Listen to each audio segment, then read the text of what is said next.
If only he knew why his poor driver never looked in the palace mirror, he would have cancelled the journey. Listen carefully. What I am about to tell you is not a simple story. It is a warning dressed in flesh and shadow. It was past midnight when the Black Palace convoy cut through the dark road like a knife. 3 cars, no headlights on the last one, moving too fast for a road with no streetlights and no mercy. Tunde gripped the wheel until his knuckles ached. He had been a palace driver for only 3 weeks. But tonight felt different. The air smelled wrong, like old candles and wet earth. He did not mean to look. He glanced at the tall antique mirror strapped to the back seat behind him. Just one quick look. And there, sitting in the empty seat, was an old man he had never seen before. Calm, quiet, staring straight ahead. Tunde blinked. The man was still there. The royal passenger grabbed his arm without turning. "Do not stop this car," the man said. "Whatever you see, do not stop." Tunde faced forward and drove, but his heart had already stopped. Why would a mirror frighten powerful men more than armed soldiers on a dark road? Stay with me. By the end, you will understand everything. To understand how Tunde ended up in that car, you must first understand where he came from. He grew up in Aguda, a part of the city where houses leaned against each other like tired old men. The streets smelled of kerosene smoke and boiled yam. Generators coughed all night long. Sleep was never complete. Tunde shared one room with his younger sister Bissy. Their mattress had a hollow in the middle from years of use. The ceiling fan turned too slowly, never fast enough. He was a good driver. Everyone agreed on that. He drove taxis, then delivery trucks, then private cars for a man in Lekki who later fled the country with someone else's money. After that, Tunde had nothing again. He sat outside their door one evening, counting his last cash, watching motorbikes spray mud on passing pedestrians. He was 31 years old and still wearing the same shoes from 2 years ago. Bissy sat quietly beside him, then spoke. "Desperate people are easy to trap, Tunde. Promise me you'll be careful what door you open next." He almost laughed. The very next morning, a polished black car stopped in front of their broken gate. It had palace plates.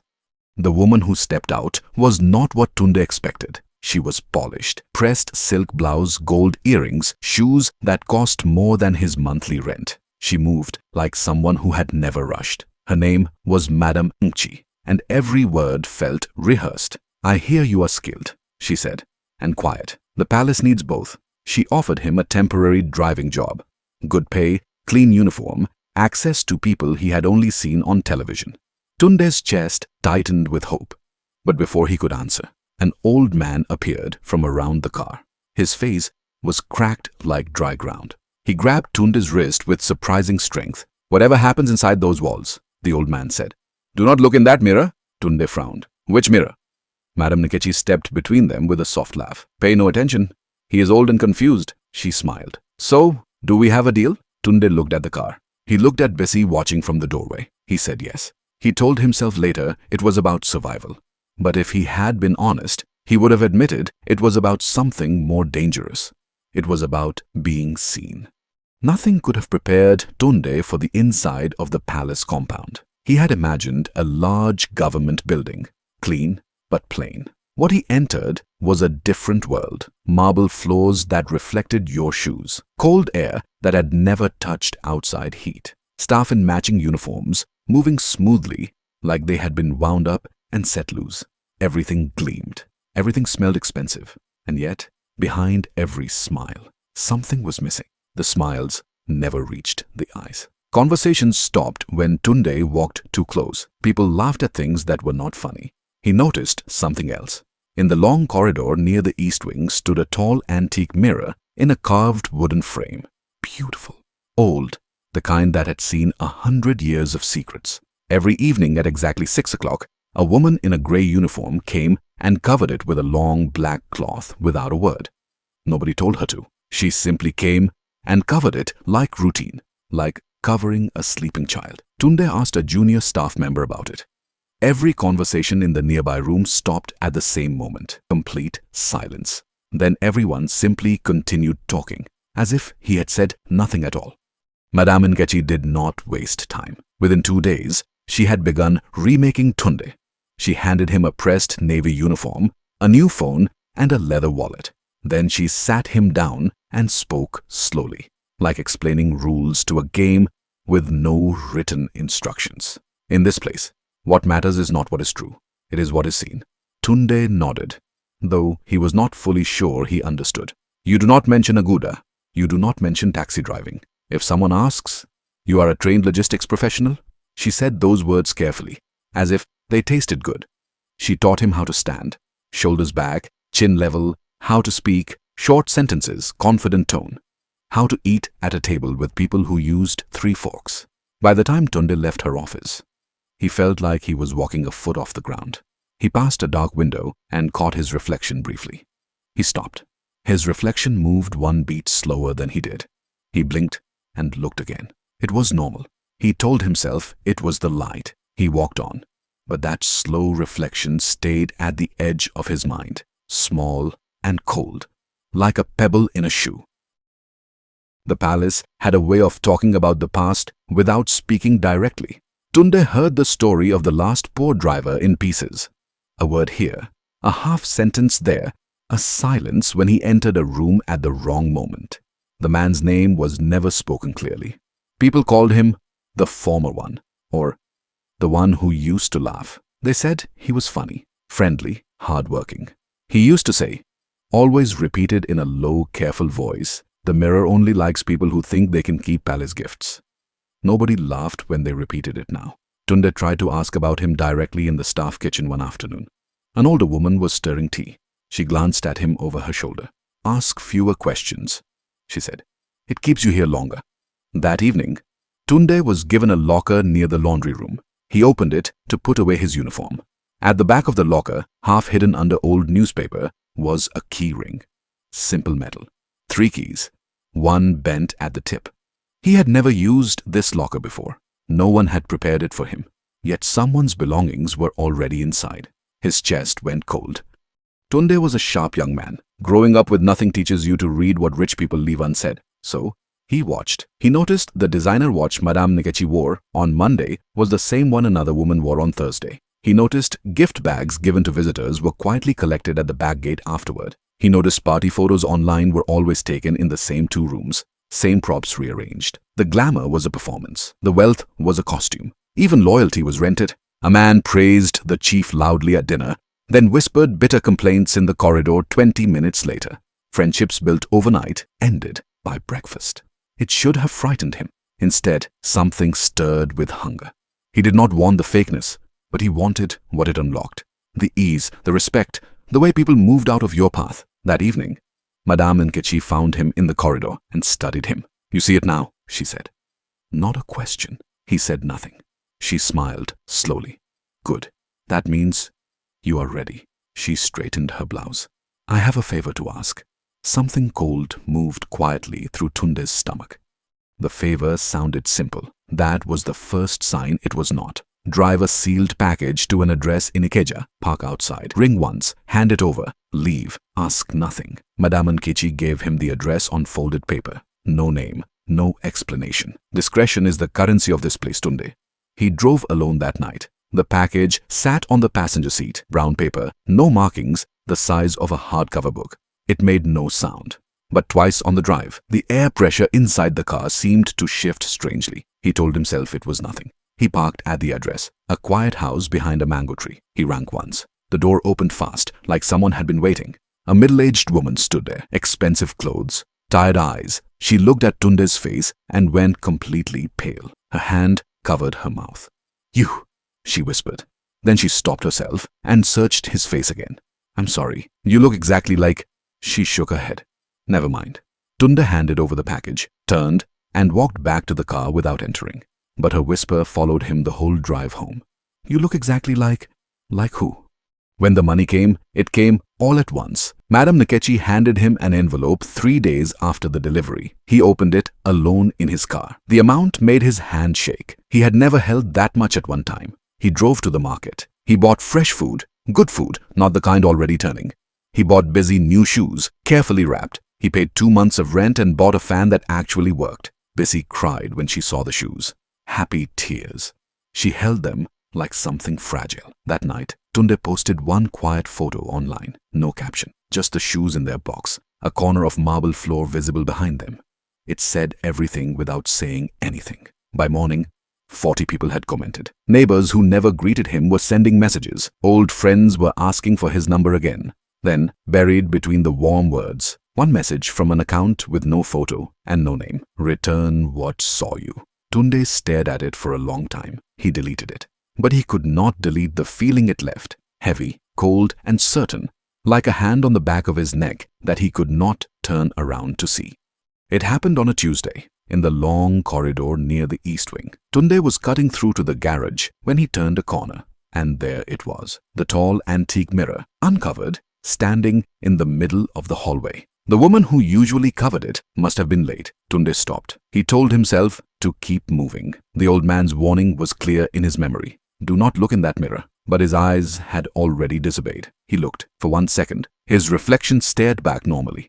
Same face, same uniform, same corridor. Then it changed. The reflection wore different clothes. Worn, old clothes he had never owned. And below the collarbone, there was a dark bleeding mark on his reflected neck. His own reflection had a wound he could not feel. Tunde ran to Madame Nkechi's office and burst through the door.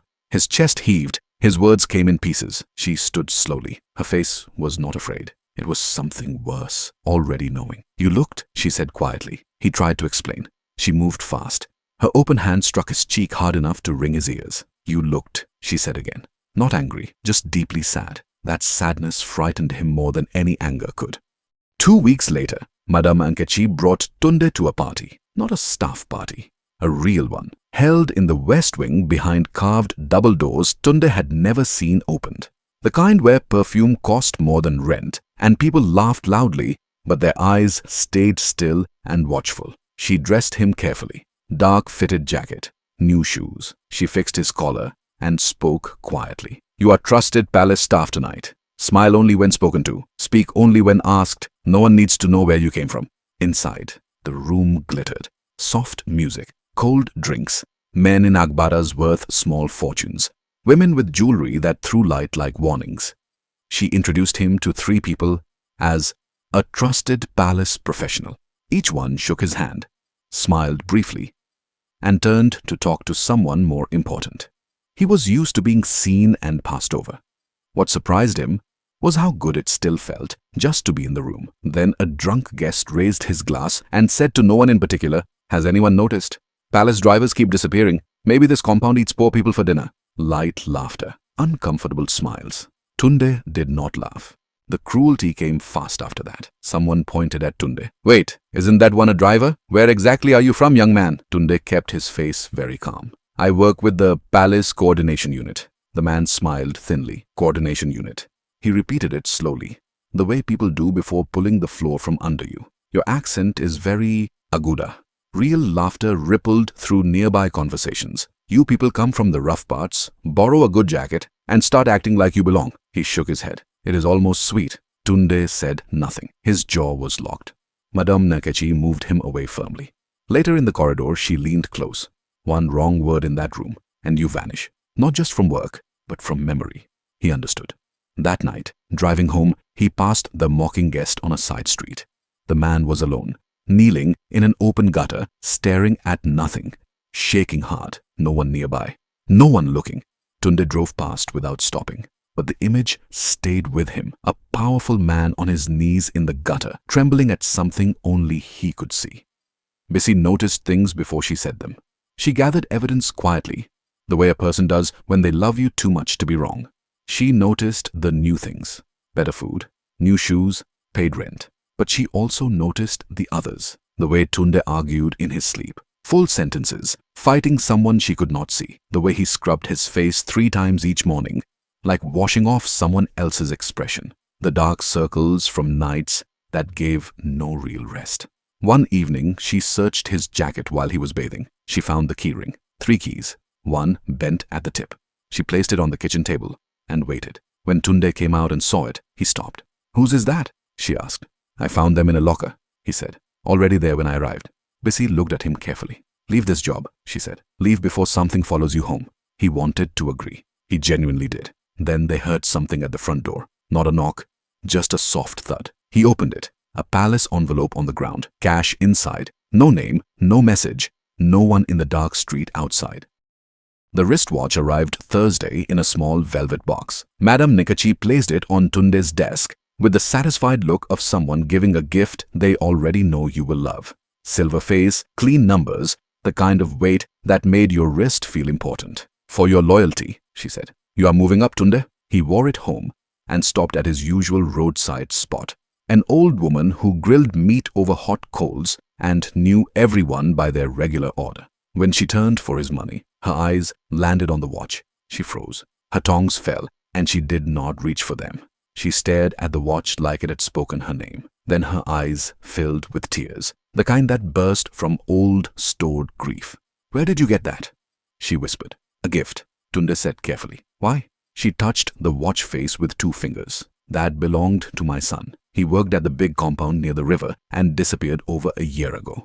Her voice cracked. They told us he simply left. Tunde looked down at the watch. He felt sick. He drove back toward the palace at full speed.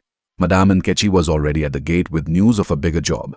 The job was the most important yet, or so they told him. A late-night drive for a senior royal figure. Secret route. Sealed car. No other staff. Just Tunde, the passenger, and the road. Madame Nkechi handed him the folded map. Her face was smooth, but her hands pressed the paper into his palm too firmly. This changes your position here permanently, she said. He should have felt excited. He did not. That evening, he told Bissy about the night job. She was braiding her hair, watching him through the wall mirror. They held eye contact through the reflection. Some doors, she said quietly, are only open because they want you inside. He started to answer. She shook her head. I know you're going. Just remember that you have a real name from a real place. Whatever that job offers, it cannot give you that. She returned to her braiding. Come home. He left at 10. He was in the car, engine running, when he heard a soft sound behind him, like cloth falling. He looked in the rear-view mirror. The palace mirror in the back seat, the one that had been covered, was now fully open. The black cloth lay folded neatly beside it. The road was long and the night was heavy. For the first 40 minutes, everything was still. The royal passenger, a quiet, heavy-set man, did not speak. Tunde drove carefully, headlights cutting through the dark like 2 tired candles. Then his eyes moved to the rearview mirror without meaning to. There was a figure in the back seat, not the passenger. Someone else, sitting behind Tunde, where no one had been when they left. Still, wearing the old clothes from the palace reflection, the dark wound visible at the neck. The figure turned slowly and looked directly at Tunde through the mirror. Tunde hit the brakes. The car scraped to a stop beside an old roadside shrine. Rusted iron figures, dried flowers, the faint smell of something burned. Before he could speak, an old man appeared from the roadside bushes and walked to the window. He tapped softly. His eyes were not frightened. They were tired. They used your hunger to mark you, he said. The marking is nearly complete. Tunde opened his mouth. The royal passenger's hand landed on his shoulder from behind. Firm. Final. Drive. Now. The old man stepped back into the darkness and was gone. Tunde drove. The world turned against him on a Friday. He was at the market when notifications began lighting up his phone. 1, then 5, then too many to count. He opened the first one and his stomach dropped. A popular gossip blog had published a full story about him. His real name, his neighborhood, his old taxi work. Party photos he had never shared. The caption read, Aguda boy infiltrates palace circuit. Who is this fake social climber? The comments were merciless. I knew something was off. These hungry boys will do anything for connection. Somebody's driver is now somebody. By evening, he had been removed from 2 palace group chats without a word. He sat in his parked car for over an hour, going back through every interaction. Every moment someone had a phone near him. Every photo published, every private detail exposed. There was only one person present in all of them. Only one person who held every piece. Madame Nkechi. He sat in the dark and understood, finally, what it felt like to be a tool. Not from the outside, not by reading about it, but from deep inside the handle, where the grip is tightest and the using most complete. Shame burns quietly until it doesn't. For 3 days, Tunde did not leave the house. He sat in the small room, barely ate, and stared at the wall. Bisi brought water and did not push him to talk. She simply stayed close. On the fourth day, he got up, not to forgive, not to heal, to make them pay. He asked questions in the right corners, places where information moved like currency. One name kept rising in the whispers: Baba Koro. You did not find Baba Koro by searching directly. You said the name in the right ear and waited. 3 days later, a young man he had never met stopped him on the road and handed him a folded piece of paper, a time and a location. Under the old Costin Bridge at midnight. Bisi read the address over his shoulder. She was quiet, then touched his arm. This road does not turn back easily, she said. I know, Tunde said. Do you? Her voice was very soft. He put the paper in his pocket. He went at midnight. The bridge was dark. The air was thick with candle smoke and old engine oil. And there, seated in the shadow, sat Baba Koro. Baba Koro looked like a man with nothing left to prove. He sat on a low wooden stool, surrounded by candles burned to their last inch. His skin was dry and very dark. His eyes had already seen whatever you were about to say. He did not greet Tunde. He said simply, "Sit." Tunde sat and told him everything. The palace, the mirror, Madame Nkechi, the missing driver, the betrayal.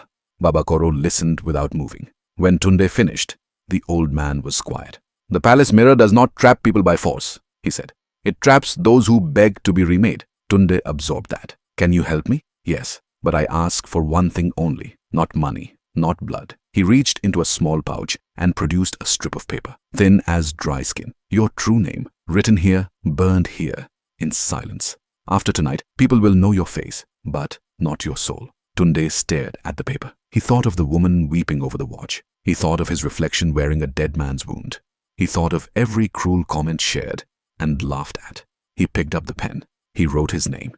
He watched it burn. The results came the way quiet things do, slowly, then all at once. First, the blogger. She was live streaming when her voice stopped mid-sentence. Her mouth kept moving, but no sound came. She grabbed her throat and cut the stream. She did not go live again for 2 weeks. Then the party guest, the one with the cruel smile and the always full glass. His neighbors said he began waking at 3 in the morning, screaming. Not from nightmares. He was fully awake, staring at the mirror above his dresser. He had it removed. Then he started screaming at windows. Then Madame Nkechi's clients began dropping away quietly. Events were cancelled. Calls went unanswered. The image business she had built over 12 careful years began falling apart like cloth left out in the rain. Tunde watched all of this from outside. He did not celebrate. What he felt was not quite joy, more like the release of pressure, like breathing after a long time underwater. Then Bisi came home one evening and sat before him. She looked at his face the way a doctor looks, not the way a sister usually does. "You're changing," she said. "For the better," he replied. She did not agree.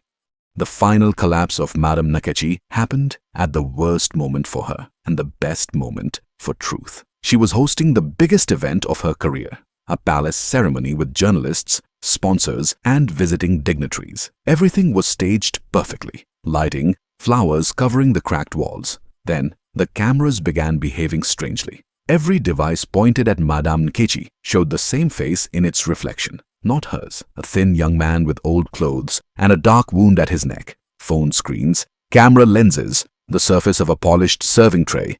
The same face everywhere. People started pointing, whispering. Someone screamed. A journalist photographed the serving tray and posted it before anyone could stop him. Madame Nkechi stood in the center of it all, her composed exterior falling apart in real time before cameras and crowds. Then she said something no one expected. She looked directly into a camera and spoke with what remained of her voice. "I never built this trap. I only fed it. I was the last one who fed it before you." The room went cold. If she only fed it, if she was not its creator, then who had built it, and who was still running it? Tunde went into the palace archives on a night when the building was nearly empty. He was not supposed to be there, but he had learned that the most useful information sat in old filing cabinets because the people who put it there were no longer around to protect it. He found what he needed in a brown box in a back storage room, staff records going back decades, names, dates, positions. The pattern was clear once you knew to look. Every few years, a poor worker, always hungry, always talented, always newly arrived with ambition, rose quickly through the system. Better pay, better uniform, special access. Then they vanished. Their names were quietly written over, as if they had only passed through, served their purpose, and been folded away like old paper. Tunde turned to the last page of the current file. He found his own photograph, already filed, already labeled former staff. He had not yet left, had not been dismissed, was still employed, still present, still breathing. And yet, the palace had already written his ending. He sat in that storage room for a long time, the open file in his hands, understanding at last exactly what he was to this place. He found the missing driver the way you find things in dreams, not by searching, but by becoming still enough for truth to arrive. It came on a sleepless night. Tunde sat in the dark kitchen, listening to the city outside. Then he heard something. Not a voice, but a sound trying to become one. It came from the small mirror above the sink. He did not run this time. He walked to the mirror and looked directly into it. The missing driver was there. Not frightening, not angry, just trapped. The way someone looks when they have been shouting so long their voice has given out. His eyes communicated with great urgency, like hands pressed against glass. Tunde watched and understood. The mirror was not only a watcher. It was a replacer. Every palace promotion was an exchange. One hungry person rose while another was taken. Not randomly, deliberately. One person was fed glory until ripe, then harvested. And a new hungry person brought through the same gate to begin the cycle again. The driver's lips moved slowly. Tunde read them. You are next. Unless you break it. The next morning, a palace messenger arrived at his door. Another night journey had been arranged. Tunde was ordered to drive. This was the journey he should have cancelled. Bissy stood at the door as he prepared to leave. She did not beg. She had stopped weeks ago. She only looked at him with eyes that held everything they had shared. The cramped room, the broken fan, years of almost enough and never quite.